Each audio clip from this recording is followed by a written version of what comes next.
So that's what you mean. You remember when Trump said, "What do you have to lose, black people?" Yes. Okay. Everything. What is your opinion on stand your ground? I think that's probably going to be pretty similar across the board. Who wants to just give us that real quick? Okay. Legalize murder. That's my opinion. I'm gonna type it to 1, 2. What can we do to help ensure low-income people have access to funds to transition them from renters to buyers to combat gentrification? We Pretty much the same thing. They have specifically programs in Dade, Broward, Palm Beach that are for renters transitioning to home. That's the first-time home buyer program that I'm talking about, which is funded by the Sadowski Act. Correct. My sister's a realtor, so I'm very familiar with this. She's a realtor broker. And I'm sure that if Dale was in here, he would be all on top of this. Okay, let's see. What can we do as an individual to get out to vote in our community, especially the Caribbean Haitian community? I am passionate about getting out to vote, but I find it difficult to get too many people.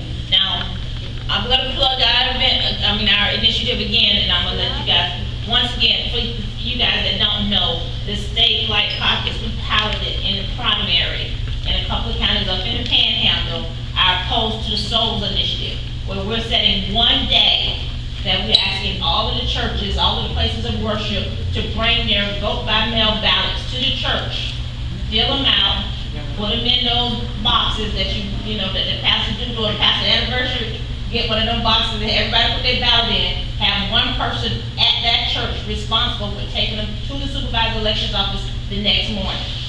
Because they can do that legally, as long as they're not a paid political person. Okay? So that's our initiative, which will also help with some of the Haitian community. But what do you guys think?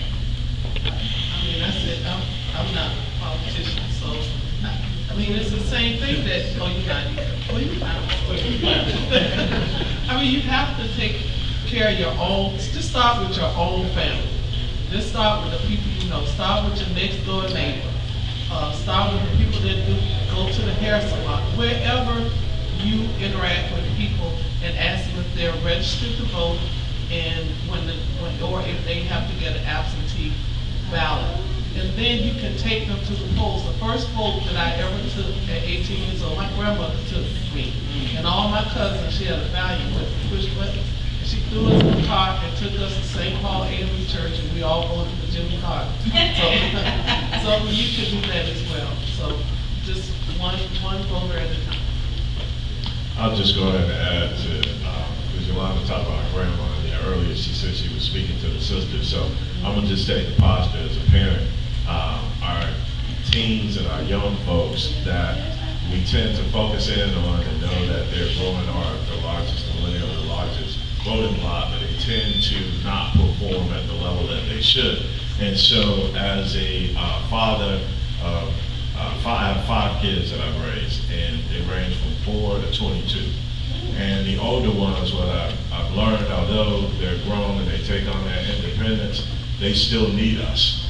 We get the calls, they need help figuring out, school, rent, everything in life. But the one thing we don't really think about helping them with is voting. We still need to reach out to them and talk to them and counsel them and make sure that they are voting. I think times we think we got them registered and they're off doing their things. So if parents took the initiative as parents, and we're looking at taking everybody else and getting our friends to vote, but if we start getting our kids and make sure they're registered and their vote, I think we'll see a big impact, and we'll see a increase, because that's almost low-hanging fruit. It's easy to get them registered, and we see that they are registered, but at the end of the cycle, we're like, damn, why didn't they vote? Why didn't they turn out? Well, all those young folks got parents, and parents, we know what we got to do with our kids. Just like some, I had one I had to drag across the graduation line, and I had one that just floated on through. So some of them will go and vote, and some of them got to drag on across the line. So I think that's an opportunity for us to increase our voter turnout. And an easy way to do that is make sure that they register for vote by mail. Yeah. That way, when you call them and say, did you vote? They can sit down right then and fill out their ballot, and all they have to do is put it in the mail. Or drop it off at the supervisor elections office or something like that. And I say, that's one thing that's passionate when I talk about building power. Representative Sheriff Jones, well, he's gonna see our plan, because we agonize about not being represented. And families are important. I used to be a middleman. And it occurred to me, I had a route. I did my route every day. But then one day it hit me that because I did my route, the person next to me did their route. All across this country, all of America was canvassed by one person doing their route. It goes back to what the entire country, I didn't touch it, the entire country was canvassed by one person. And that's where power lies. They come to divide us, whoever they are. We have to be cognizant of that. Even when we're speaking, I'm laser focused. I'm gonna get in trouble. I've been in meetings with some very brilliant people, and I know their heart and I understand what they're saying. They'll say things like, you know, gotta get African Americans, and they're passionate. I know their heart, they're good people. But I'm like, God, I have not been an African American any of my life. You know why? Because when I stand up and advocate for African Americans, I am leaving out my Haitian brothers and sisters, my Jamaican brothers and sisters.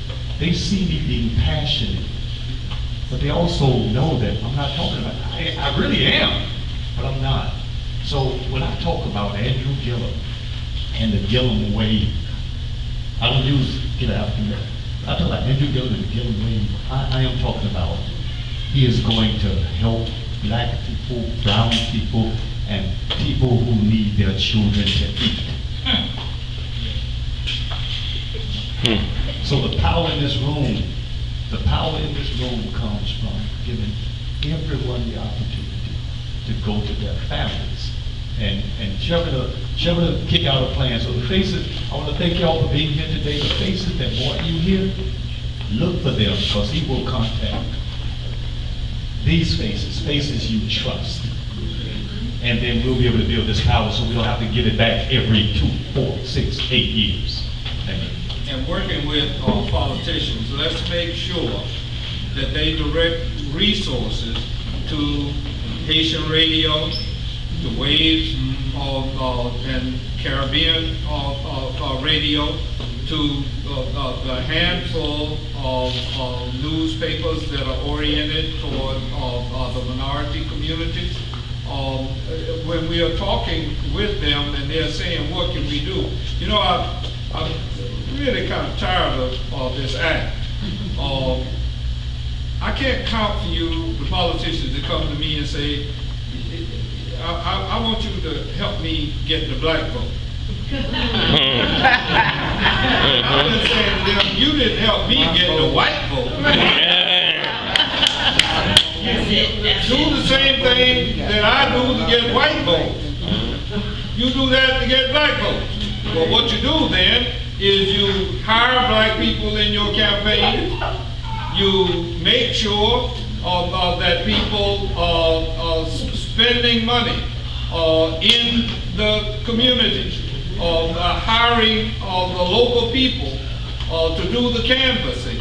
And they have these particular resources. Unfortunately, Ms. Hudson and Terry Rizzo and the state party and most of our local parties don't have the money. But these outside groups that are coming in here, a lot of them have money. And if we're at any of the tables with them, we need to insist that they hire people in the community and that they advertise in black, Latino, Caribbean, Haitian, all the way across the board media.